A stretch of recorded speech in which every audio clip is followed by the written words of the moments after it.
First youth summit the commission organized so far? No, this is actually our third summit. We did a violence intervention summit, and then we did a public safety branch, and then this is our third summit.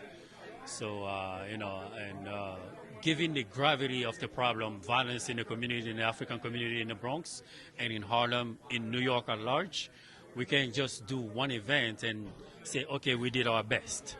So basically, we have to keep our foot on the gas and keep advocating against violence in the community, create awareness to the youth, basically put out that energy, that positive energy out there in the community that we cannot stand for violence in the community. The youth have to change.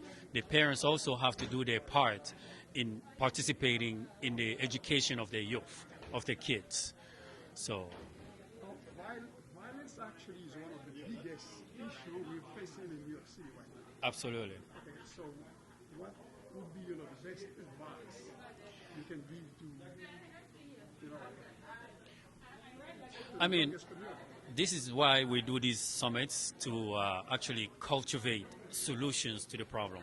So some of the solutions that we came up with is parental engagement, making sure that the parents stay engaged in their kids' education, pay attention to the letters that they receive in the mail about their kids dropping out of school. If you get that education, you have to be involved, go to school, and inquire about what's going on with your child. So that will probably stop them from dropping out of school. And another thing that we talked about was a violence intervention group that can actually intervene when there's an issue, when two groups have beef, so that the group can go and actually talk to those people and actually find a solution to the beef before it becomes violence. So that's another thing that we develop. We also talk about community centers because when the youth are bored, that's when they commit crimes. So developing soccer programs, developing basketball programs, any kind of programs that will keep them occupied will be part of the solution. So these are some of the things that we talk about in the summit so far. There are many solutions that we came up with, but those are the top three. So when do you expect to have the next summit? Hopefully soon this particular summit was sponsored by the city. And they say I have to say the name.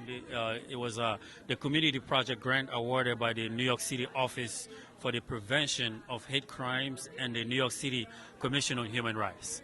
So we received a small grant to do this particular summit against violence, against bias and hate crimes. So that's why we're here today, and it was a great turnout. Thank you for covering the event. It's been a long time since I've seen you, but I'm very happy the community came out. There was a lot of people, proposed so many ideas, but we also proposed that we need funding in order to execute some of these programs. We all work, but we all also, in general, contribute to the funding of these summits that we do. The last two summits, our executive board actually contributed to those summits. Only the first time that the city is actually giving a grant to make this summit happen. So shout out to the city, and we're hoping that soon we're gonna have bigger grants to make things happen. So thank you so much for being on Radio Télé Actualité today.